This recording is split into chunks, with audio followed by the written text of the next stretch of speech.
with 20 years on the farm. We had a family farm up by Norfolk, Nebraska, and I remember the smells of spring, and I see corn coming up, soybeans, I see wheat, and it's like, what a beautiful drive down here, and what a great reminder that God's creation is beautiful even at this stage of Earth's history.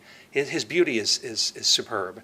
And I wanted to thank you for having a wonderful Sabbath church to come to for to rest. You know, Adam and Eve in the garden tended the garden, and they got busy. God saw that it was fit, even in paradise, that they take a day off, and it's like, take a break from tending, from your normal activities, and just come enjoy nature with me. That was in paradise. How much more do we need it here today? So it's a wonderful, wonderful thing that we can share the Sabbath rest together. And I also noticed, are you going to be able to forward for me? No clicker. That's fine.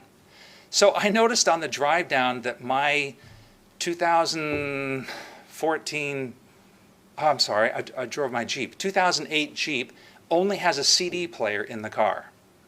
And my kids will ask me, it's like, why don't you have something that has Bluetooth? It's like, well, there's something familiar and there's something comforting to some old tech.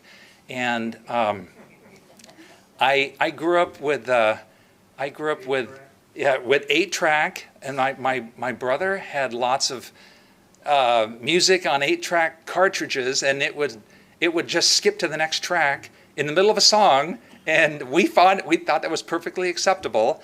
And how times had changed. Now this came along, the cassette recorder, and we had an older brother who used to like to play radio, and he would be a DJ, and he would interview us. We were all younger, and he would try to change songs, 33s, records, and we had such a great time with this. And I got to share something that was interesting, is we kind of adapted this technology. It's like, wow, you can record really cool things. You can take it outside and record birds. It was portable. And we turned the attention to recording our heartbeats. And my brother did this. And so we were going around the room, and we noticed that his heartbeat didn't sound like the rest of ours. His heartbeat sounded squishy, and ours sounded thump, thump, thump. And we thought that's pretty interesting. And my parents were concerned enough, and that they went and had him checked out. And would you believe it, at 14, eventually he was 14, he had open heart surgery. And it was something, it wasn't the thing that led to this, but it was something that we had kind of discovered. And we grew up as a family together with these old tech tools. There is, so here's the 33s. These are vinyls. 33s are the small. These are the 45s, little tiny small single record players, and single song on one side. And my kids are older now, they're in their 20s and 30s, and they find this tech to be very interesting. They'll go to swap shops, and they'll go to, and they'll buy vinyl records, and you can actually go to a Walmart and buy a machine to play them on. It's like, it's kind of cool that with all the digital technology that we have, is that people do appreciate the old. Well, go ahead and advance. So, old songs that you like, old speeches that you've heard, they stick with you, and they become actually more sweet over time as you get older. It's like, I remember the elder in my church when I was young, booming voice, authoritative, respected, and I began to wonder, what makes something stand the test of time?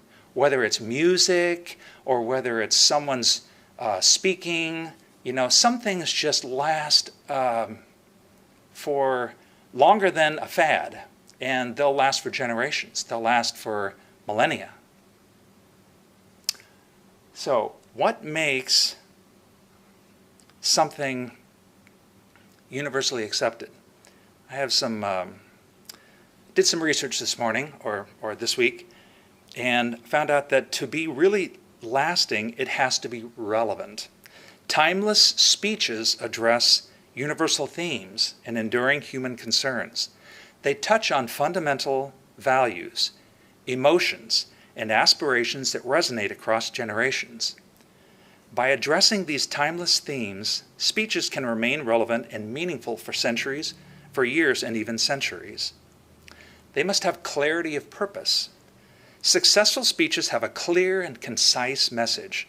They communicate their main idea or call for action effectively, ensuring that the audience understands the speaker's intent. A focused message helps speeches transcend the boundaries of time, as it can be easily grasped and remembered. It must have emotional impact. Memorable speeches tap into the emotions of the audience. They evoke feelings of inspiration, hope, empathy, leaving a lasting impression. By connecting with people's emotions, speeches create a powerful bond with listeners, making them more likely to remember and pass on the message. Rhetorical excellence. You must be skillful in the use of rhetoric, including figures of speech, persuasive language, and effective storytelling. All can enhance a speech's impact. The use of rhetorical devices helps engage the audience, and it makes complex ideas more accessible, adding to the eloquency of the delivery. It must be authentic. Speeches that reflect the genuine beliefs and values and convictions of the speaker have a better chance of standing the test of time. Authenticity resonates with listeners, and they can sense the sincerity and the passion behind their words. It should have historical significance. Some speeches become timeless due to their historical context in which they were delivered. They capture a critical moment or a turning point in history. They address issues of great importance to society. There can be memorable quotes.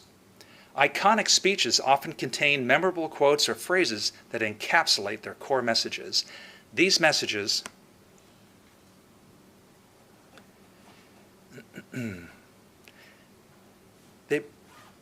these quotes can be easily extracted from the speech and then shared, becoming part of the popular culture or historical discourse. When a speech produces memorable lines, it increases its chance of enduring through time. The longevity of impact. Lastly, the lasting impact or influence of a speech contribute to its timeliness. If a speech sparks change, inspires movements, or shapes public opinions, its significance will endure beyond its initial delivery. When a speech has a tangible impact on society or leaves a lasting legacy, it becomes more likely to stand the test of time. Here are some great speakers of not our generation, but of our country and of our recent time. Abe Lincoln. Here are some quotes of his. "Sir, my concern is not whether God is on our side. My greatest concern is to be on God's side, for God is always right."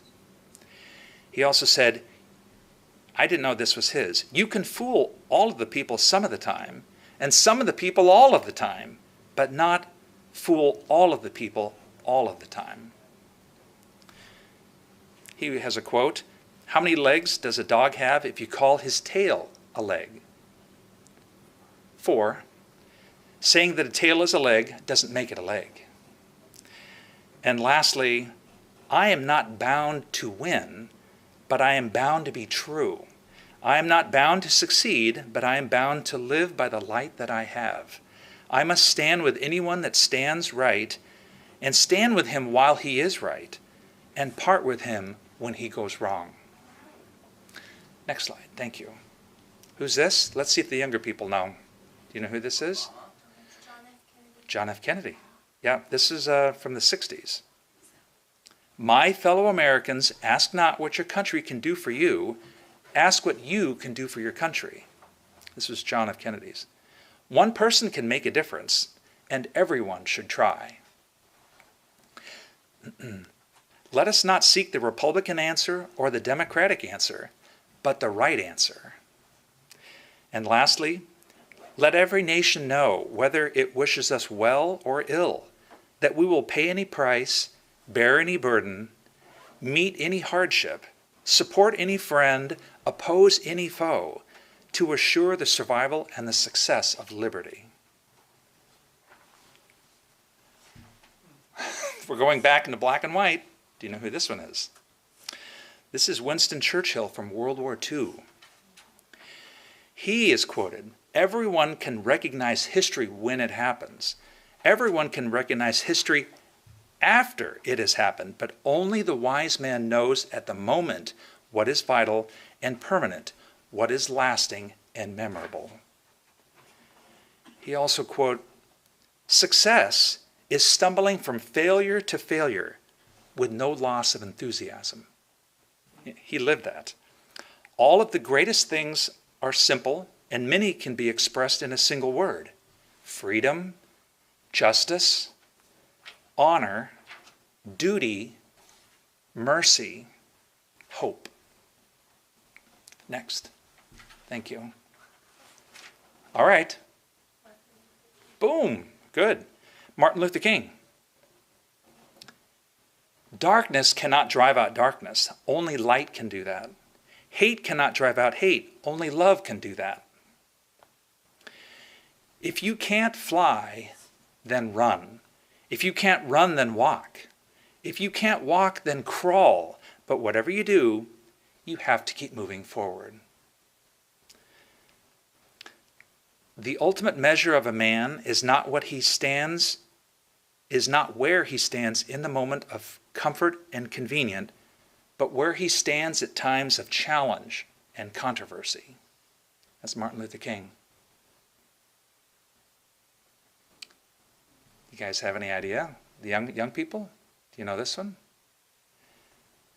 So this is Nelson Mandela.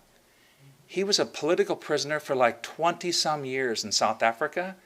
He protested the government use of apartheid, where they had legalized segregation. He used nonviolent. He went to jail, and this is after he got out. And it overturned, by the way. No one is born hating another person because of the color of his skin, or his background, or his religion. People must learn to hate. And if they can learn to hate, they can be taught to love. For love comes more naturally to the human heart than its opposite.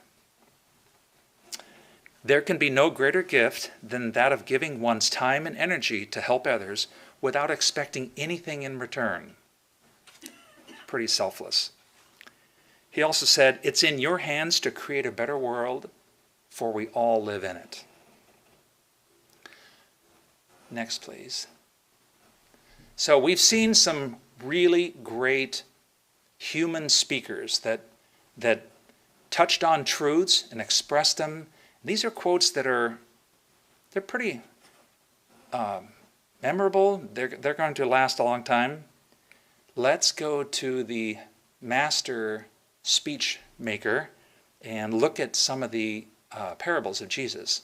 Oh, let's stay on the first one. Thank you. So this is the parable of the mustard seed. Jesus frequently used hyperbole or exaggerated statements in his parables to emphasize his teachings and make them more memorable to his audience. Here are some examples of parables where Jesus employed hyperbole. The parable of the mustard seed from Matthew 13, Jesus compares the kingdom of heaven to a mustard seed and says, "The kingdom of heaven is like a mustard seed, which a man took and planted in his field. Though it is the smallest of all seeds, yet when it grows, it is the largest of garden plants and becomes a tree." While the mustard seed is not literally the smallest seed, Jesus uses this to illustrate how something small and seemingly insignificant can grow into something mighty. Thank you. The parable of the talents from Matthew 25. In this parable, a master entrusts his servants with different amounts of money or talents before going away. When he returns, he rewards the servants who multiplied their talents. To the faithful servant, the master says, "Well done, good and faithful servant. You have been faithful with a few things. I will put you in charge of many things. The hyperbole here lies in the extreme contrast between a few things and the many things, emphasizing the rich rewards for faithfulness. We'll go next. Thank you. The parable of the lost sheep, Luke 15. Jesus tells of a shepherd who leaves his 99 sheep in search for one lost sheep. When he finds it, he rejoices, and he says, "Rejoice with me. I have found my lost sheep." The hyperbole is evident in the shepherd's reaction. Most shepherds would not leave the majority of their flock to search for a single lost sheep. He uses this exaggerated response to emphasize the value and joy in finding the lost. His mission. Thank you. The prodigal son. Luke 15. In this well-known parable, a father celebrates the return of his wayward son. "For this son of mine was dead and is alive again. He was lost and is found." While the son was not physically dead, the illustration serves to underscore the magnitude of his return and of the father's joy. He never gave up hope. You see how this is God waiting for us to return. These are just a few examples of how Jesus employed hyperbole to convey profound spiritual truths through his parables. He was exaggerating. He wanted to make people think about it. Here's something a little bit more radical. Did Jesus teach to hate your parents? What was the message, the passage in Luke 14? What does Jesus mean when he says, "You must hate your father and your mother and everything you love"?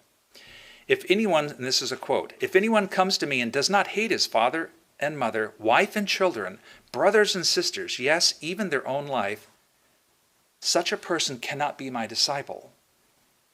At first glance, this passage may seem harsh or contradictory to Jesus' message of love and compassion.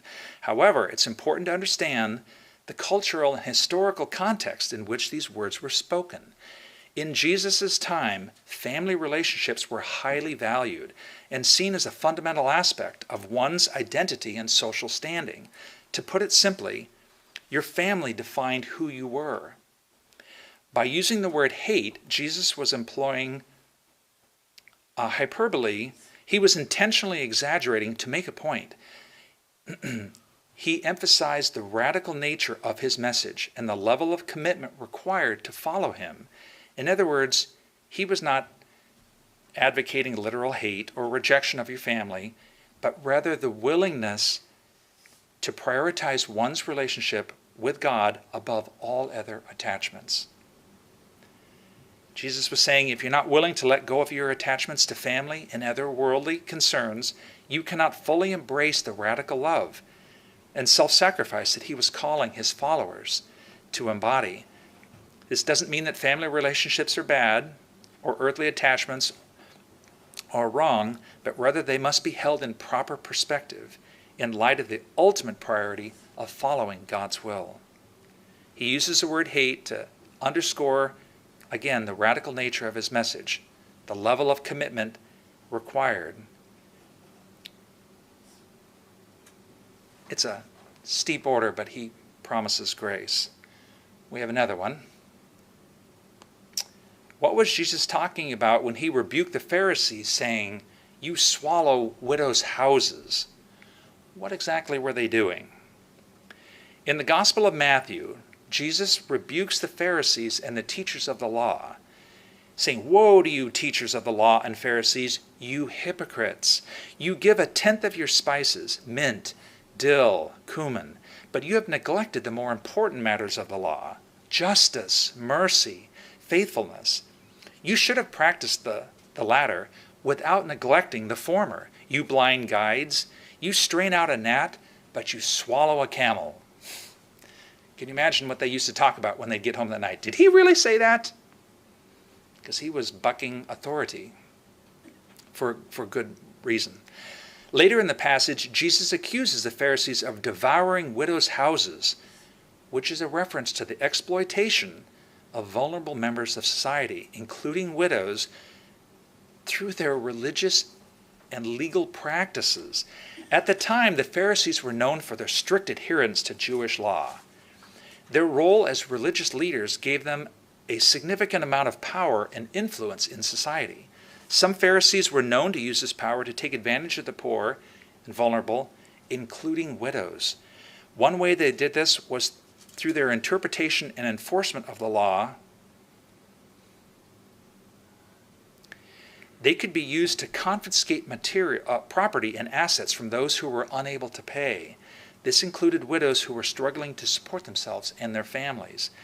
In addition, the Pharisees were known for their elaborate religious rituals and practices that they would use to gain prestige and honor within their community.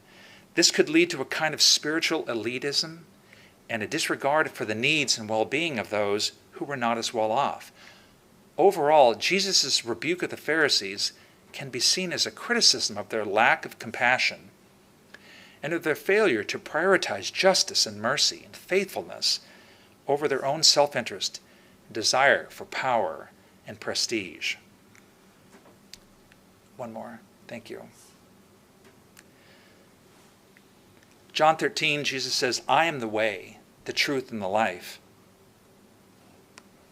Jesus, the author of truth and life, spoke with an everlasting impact and yet made eternal truths simple enough for a child to understand. He was relevant. He had clarity of purpose. He evoked emotional impact. He spoke effectively, persuasively. He reflected his genuine beliefs. He was historically significant. And he provided us with countless memorable quotations, and his speaking has lasting impact and influence. His life sparked change. It inspired movements, shaped public opinion, and that for all eternity. Back to World War II, Winston Churchill.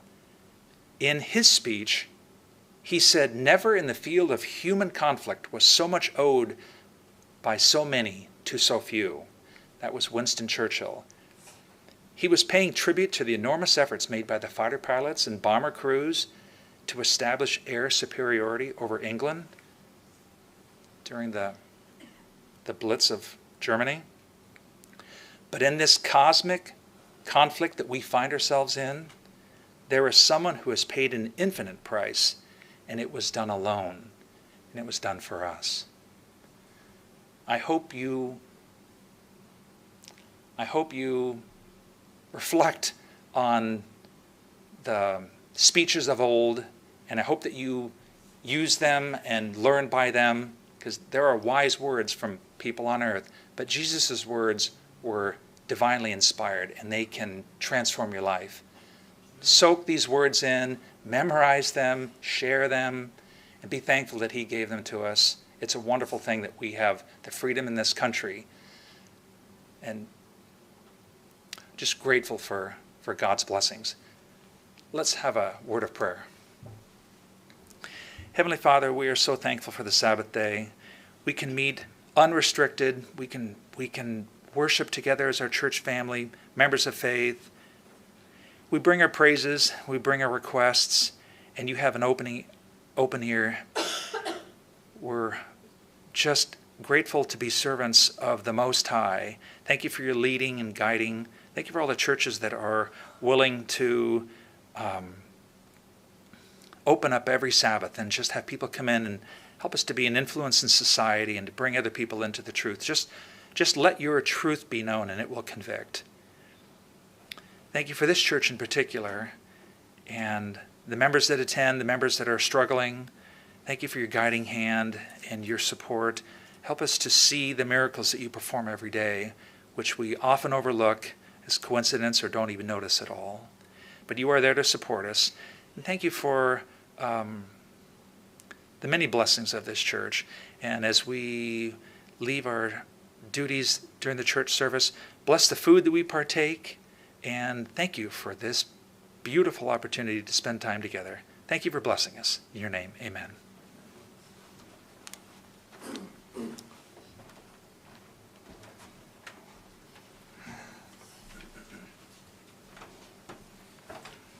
closing hymn can be found on 470.